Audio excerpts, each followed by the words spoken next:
ಅಂತಿಮವಾಗಿ ನಾವು ನೀವು ಎಲ್ಲ ಉತ್ತರ ಕೊಡಬೇಕಾದಂಥದ್ದು ಒಂದು ಕಾಣದ ಶಕ್ತಿ ಏನಿದೆ ಆ ದೇವರ ಮುಂದೆನೆ ನಾವು ಉತ್ತರ ನಾವು ನೀವು ಕೊಡಲೇಬೇಕು. ಯಾರು ತಪ್ಪಿಸ್ಕೊಳ್ಳಿಕ್ಕೆ ಸಾಧ್ಯ ಇಲ್ಲ. ಇದನ್ನ ಹೇಳಿ ಈಗಾಗಲೇ ಸನ್ಮಾನ್ಯ ರಾಷ್ಟ್ರೀಯ ಅಧ್ಯಕ್ಷರು ಅಮಾನತ್ ಆದೇಶವನ್ನು ಕೊಟ್ಟಿದ್ದಾರೆ, ಕಳಿಸಿದ್ದಾರೆ. ಅದರಿಂದ ಇವತ್ತು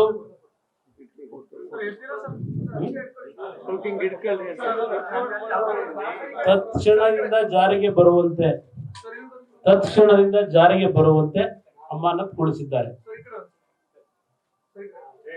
ಇಲ್ಲಿ ಎಷ್ಟು ದಿನ ಅಂತಕ್ಕಂಥದ್ದು ಇಲ್ಲ, ಇಲ್ಲಿ ಅದು ಬರೋದಿಲ್ಲ. ಎಷ್ಟು ದಿನ ಅನ್ನೋದು ಬರಲ್ಲ. ಅಮಾನತ್ ಇದಿಷ್ಟೇ ನಮ್ಮ ಕರ್ತವ್ಯ, ನಾವು ನಿರ್ವಹಿಸಿದ್ದೇವೆ. ಇವತ್ತು ಮುಖ್ಯಮಂತ್ರಿಗಳಿಗೆ ಕನಿಷ್ಠ ಆ ಮಾನ ಮರ್ಯಾದೆ ಇರೋದು ಉಳಿಸ್ಕೋಬೇಕು ಅನ್ನೋದಿದ್ರೆ ನೀವು ಸೇರ್ಕೊಂಡಿದ್ದೀರಿ. ಇದರಲ್ಲಿ ಗೊತ್ತಿದೆ ನನಗೆ. ಈ ಕ್ಯಾಸೆಟ್ ಬಿಡುಗಡೆಯಲ್ಲಿ ನೀವು ಸೇರಿದ್ದೀರಿ. ನಿಮ್ ಗಮನಕ್ಕೆ ಬರದೆ ಇದೇನಾಗಿಲ್ಲ ಈ ಕ್ಯಾಸೆಟ್ ಬಿಡುಗಡೆ. ಅದಕ್ಕೋಸ್ಕರ ಹೇಳಿದ್ ನೀವು 4 ಸ್ಥಾನ ಸೋಲ್ತಾರೆ. ಮಂಜುನಾಥನ್ನು ಒಳಗೊಂಡಂತೆ JDS ನ 3 ಸ್ಥಾನವೂ ಸೋಲ್ತದೆ ಅಂತಕ್ಕಂಥದನ್ನ ಪದೇ ಪದೇ ಮುಖ್ಯಮಂತ್ರಿಗಳು ಹೇಳಲಿಕ್ಕೆ ಕಾರಣ ನಿಮ್ಮ ಉಪಮುಖ್ಯಮಂತ್ರಿ ನೀವು ಸೇರಿ ಅದು ಎಂಥದ್ದು ಪಾಪ ಇಬ್ರು ಆ ಕಡೆ ಒಬ್ಬರು ಈ ಕಡೆ ಒಬ್ಬರು ಕೂತ್ಕೊಂಡು ಇಂಟರ್ವ್ಯೂ ಬೇರೆ ಮಾಡಿದ್ರಿ. ಎಷ್ಟು ಸೀಟ್ ಬರ್ಬೋದು ಅಷ್ಟು ಮಾಡಿದ್ವಿ, ಅಷ್ಟು ಬರುತ್ತೆ ಏನೋ ನೋಡಿದೆ. ಅದನ್ನು ಇಂಟರ್ವ್ಯೂ ನಿಮ್ಮದು ನೋಡಿದ್ದೇನೆ. ನೋಡೋಣ, ನಾವು ಹೆದರ್ಕೊಂಡು ಹೋಗಲ್ಲ, ಫೇಸ್ ಮಾಡ್ತೀವಿ. ನಿಮ್ಮ ಥರ ಹೇಡಿಗಳು ಅಲ್ಲ, ಅದೇನೋ ರಣ ಹೇಡಿ ಅಂತ ಹೇಳೋರಲ್ಲ ನಮ್ಮ ಮಾನ್ ಸ್ನೇಹಿತರು, ಮಾನ್ ನಾಯಕರು. ರಣ ಹೇಡಿ ಆಗ್ಲಿಕ್ಕೆ ಸಾಧ್ಯ ಇಲ್ಲ. ಯುದ್ಧ ಭೂಮಿಲಿ ಹೋರಾಟ ಹೇಗೆ ಮಾಡಬೇಕು ಅನ್ನೋದು ಕಲ್ತಿದ್ದೇವೆ. ನನ್ನ ಕಾರ್ಯಕರ್ತರು ಕಲಿಸಿದ್ದಾರೆ, ನನ್ನ ಕಾರ್ಯಕರ್ತರು ಶಕ್ತಿಯುತವಾಗಿದ್ದಾರೆ. ಒಂದು ಎಚ್ಚರಿಕೆಯನ್ನ ಕೊಡ್ತೇನೆ, ಇನ್ನು ಮುಂದಕ್ಕೆ ನಿಮ್ಮ ಕಾರ್ಯಕರ್ತರನ್ನ ಬಿಟ್ಟು ದುಡ್ಡು ಕೊಟ್ಟೋ ಮಗದು ಮಾಡಿ ಆ ಒಂದು ಕಾರ್ಯಕರ್ತರುಗಳ ಮುಖಾಂತರ ಪ್ರತಿಭಟನೆ ಮಾಡಿ ನಮ್ಮನ್ನು ಎದುರಿಸ್ತೀರಿ ಅಂತ ತಿಳ್ಕೊಂಡಿದ್ರೆ, ನಾಳೆ ಬೆಳಗ್ಗೆ ನನ್ನ ಕಾರ್ಯಕರ್ತರಿಗೆ ನಾನು ಒಂದು ಕರೆ ಕೊಟ್ರೆ ನೀವು ಬೀದಿಲಿ ಓಡಾಡ್ಲಿಕ್ಕೆ ಆಗೋದಿಲ್ಲ. ತಯಾರಾಗಿದ್ದೇನೆ. ಅದಕ್ಕೆ ನಾನು ಕಾನೂನನ್ನ ನಾವು ಕೈ ಎತ್ಕೋಬಾರ್ದು ಅಂತ ಮೌನಕ್ಕೆ ಶರಣಾಗಿದ್ದೇವೆ. ಸ್ವಲ್ಪ ಎಚ್ಚರಿಕೆಯಿಂದ ಕೆಲಸ ಮಾಡಿ. ಮೊದಲು ಸತ್ಯಾಂಶಗಳು ಹೊರಗಡಿ. ನಿಮ್ಮ ಕಾರ್ಯಕರ್ತರು ಬಿಟ್ಟು ರಸ್ತೆಯಲ್ಲಿ ಪ್ರತಿಭಟನೆ ಮಾಡೋದಲ್ಲ, ಬೆಂಕಿ ಹಾಕಿ ಅದೆಂದು ಸುಡೋದು, ಪ್ರತಿಕೃತಿ ದಾನ. ನಮ್ಗೇನು ದೊಡ್ಡ ಕಷ್ಟ ಅದು ಪ್ರತಿಕೃತಿ ದಾನ ಮಾಡೋದು. ಏನೋ ಇದನ್ನು ಮಾಡಿ ಪ್ರತಿಕೃತಿ ರೆಡಿ ಮಾಡಿ ಚಪ್ಪಲಿ ಯಾರಕ್ಕೆ ಮೆರವಣಿಗೆ ಮಾಡೋದು ದೊಡ್ಡ ವಿಷಯ. ಇದೆಲ್ಲ ನಿಲ್ಲಿಸಿ ಗೌರವಿತವಾಗಿ ನಡ್ಕೊಳ್ಳಿ ಅಂತಕ್ಕಂಥ ಹೇಳಿಕ್ ಬಯಸ್ತೀವಿ. ಏನ್ ಹೇಳಿ, ರೇವಣ್ಣ ಅವ್ರ ಮೇಲೆ ಯಾಕೆ ತಗೋಬೇಕು? ಯಾರು ಅವ್ರ ಯಾವ ಆರೋಪಿ? ಯಾವ ಆರೋಪಿ?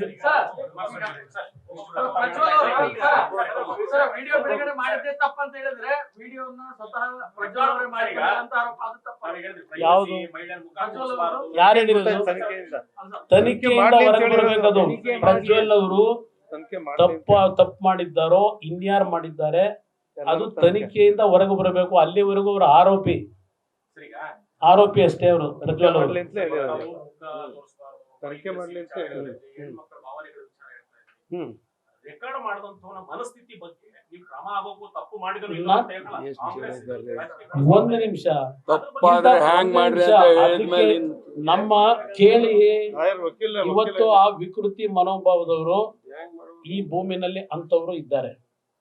ವಿಕೃತಿ ಮನೋಭಾವದವರು ಇವತ್ತು ಅದು ಉತ್ತರ ನಾವು ಕೊಡಕ್ಕಾಗಲ್ಲ.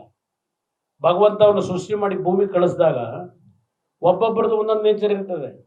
ಈ 5 ಬೆರಳು ಸಮ ಇದೆಯಾ? 5 ಬೆರಳು ಒಂದೊಂದು ಇರ್ತಕ್ಕಂಥದ್ದು. ಇಲ್ಲಿ ವಿಕೃತಿ ಮನೋಭಾವ ಇರ್ತಕ್ಕಂಥದ್ದು ಏನಿದೆ, ಆ ವಿಕೃತಿ ಮನೋಭಾವದಲ್ಲಿ ಯಾರು ಪಾಲ್ದಾರಿದ್ದಾರೆ ಅದನ್ನೇ ಆಕ್ಷನ್ ತಗೊಳ್ಳಿ ಅಂತ ಹೇಳ್ತಾ ಇರೋದು ನಾನು. ಯಾರಿಗೂ ನಾವು ರಾಜಿ ಒಳಗಾಗಲ್ಲ.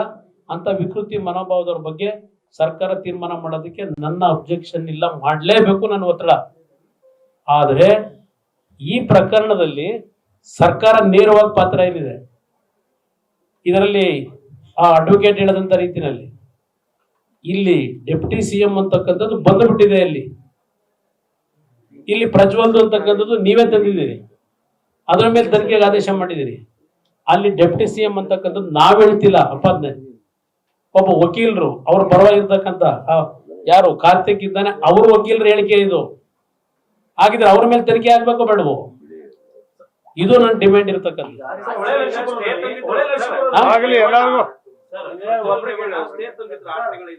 ಹೌದು, ನಿಮ್ ಗಮನಕ್ಕೆ ಇರ್ಲಿಲ್ವಾ? ನನ್ನ ಗಮನಕ್ಕೆ ಗೊತ್ತಿಲ್ಲ. ನಿಮ್ ನಾನು ಕೋರ್ಟಲ್ಲಿ ಬಂದಿರೋದೇ ಗೊತ್ತಿಲ್ಲ, ನಮಗೆ ಕೋರ್ಟ್ ಹೋಗಿರೋದು ಗೊತ್ತಿಲ್ಲ.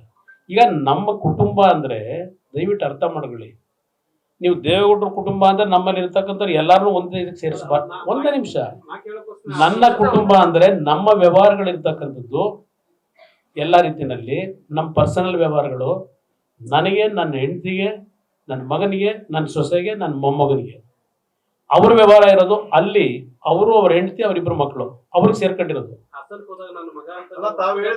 ನಾನು ಕೇಳಿ ಒಂದೇ ನಿಮಿಷ, ನಾನು ಏನ್ ನೀವು ಹೇಳಿದ ಅರ್ಥ ಇದ್ದು ನಾನು ಅದಕ್ಕೆ ಉತ್ತರ ಕೊಡ್ತಾ ಇದ್ದೀನಿ ಕೇಳಿ. ಹಾಸನ್ಗೆ ನಾನು ಹೋಗಿದ್ದೆ, ಚುನಾವಣೆಗಿಂತ ಮುಂಚೆ ನಮ್ಮ ಕಾರ್ಯಕರ್ತರ ಸಭೆನೂ ಮಾಡಿದೆ.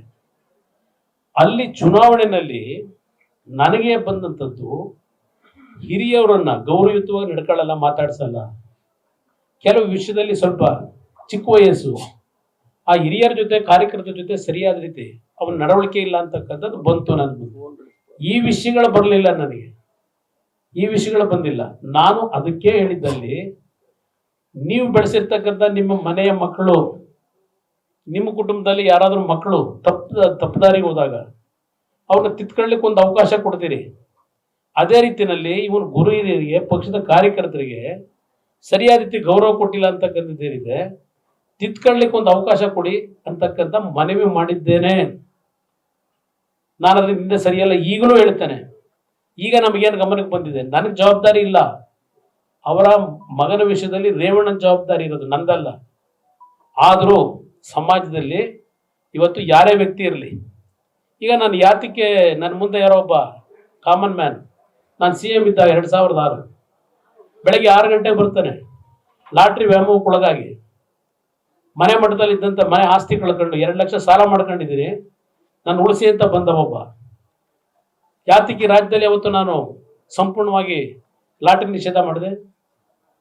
ನನ್ನ ಗಮನಕ್ಕೆ ಬಂದಿದ್ರೆ ಅವತ್ತೇ ಸರಿ ಮಾಡುವೆ. ಇದನ್ನ ನನ್ನ ಗಮನಕ್ಕೆ ಬಂದಿಲ್ಲ. ಇದು ಸಭೆ ಇದೆ, ದಯವಿಟ್ಟು ಸಭೆ ಇದೆ, ಸಭೆ ಇದೆ. ಇರಲಿ ಕೇಳಲಿ ಇರೋಣ. ನೀವು ಹಲವು ಬಾರಿ ನೀವು ಹೇಳಿದ್ರಿ, ನೀವು ದಾರಿ ತಪ್ಪಿದಾಗ ನಮ್ಮನ್ನ ಕುಟುಂಬದವರು ದಾರಿ ತೆಗೆದುಕೊಂಡು ಪ್ರಜಾಪ್ರಭುತ್ವರಿಗೆ ಯಾರು ದಾರಿ ತರಲಿಲ್ವಾ? ಹಾಗಾದ್ರೆ ಅದು ಅವ್ರನ್ನ ಕೇಳಿ, ನಾನು ಕೇಳಿ ನಾನೇನು ಹೇಳಿ? ಅವ್ರನ್ನ ಕೇಳಬೇಕಲ್ವಾ? ಅವ್ರನ್ನ ಕೇಳಬೇಕಪ್ಪ. ನೀವು ಹೇಳ್ತಾನೆ ಬಂದಿದ್ದೀರಿ, ನನ್ನ ಹತ್ರನೂ ಸಾಕಷ್ಟು ಪೆನ್ ಡ್ರೈವ್ಗಳಿದಾವೆ ಅಂತ ಹೇಳಿ ಹಿಟ್ ಅಂಡ್ ರನ್ ಮಾಡ್ತಾರೆ ಅಂತ ತಮ್ಮ ಮೇಲೆ ಇದೇ ಕಾರಣಕ್ಕಾಗಿ ಆರೋಪಿಸಿದ್ರು. ಜೊತೆಗೆ ಇವತ್ತು DCM DK ಶಿವಕುಮಾರ್ ಅವರು ಸುದ್ದಿಗೋಷ್ಠಿಯಲ್ಲಿ ಮಾತಾಡ್ತಾ ಇದ್ದಾರೆ, ಅವರು ಕೂಡ ಹೇಳಿದ್ದಾರೆ ವಿಧಾನಸೌಧದ ಮುಂದೆ ಪೆನ್ ಡ್ರೈವ್ ಕೊಡ್ತಿದ್ದ. ಆ ಪೆನ್ ಡ್ರೈವ್ ಇಡೋಣಂತೆ, ನಾನು ಇಡ್ತೀನಿ, ಸಾರ್ವಜನಿಕವಾಗಿ ಇಡ್ತೀನಿ, ಇಡೋಣಂತ ಕೇಳಿದಾರಲ್ಲ. ಈಗ ನಾನು ಇವೆಲ್ಲ ಅಶ್ಲೀಲದಿಲ್ಲ, ಇವರ ಭ್ರಷ್ಟಾಚಾರ ಇದೆಯಲ್ಲ, ಇವ್ರ ಭ್ರಷ್ಟಾಚಾರಗಳು ಹೆಂಗ್ ನಡೀತೇವೆ ಅನ್ನೋದು ಇದೆ. ಒಬ್ಬೊಬ್ಬರು ಕೇಳಿ, ಒಬ್ಬೊಬ್ಬರು ಕೇಳಿ.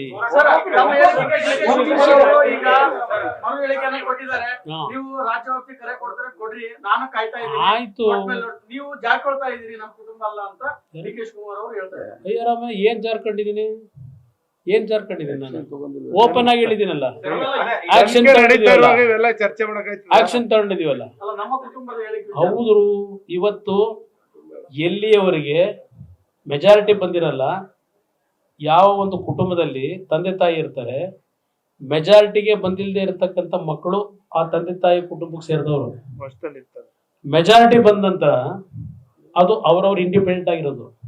ಇಷ್ಟು ಗೊತ್ತಿಲ್ವಾ DK ಶಿವಕುಮಾರ್ಗೆ? ನ್ಯೂಸ್ ಫಸ್ಟ್, ನಿರ್ಭೀತಿಯಿಂದ ನಿಮ್ಮ ಪರವಾಗಿ.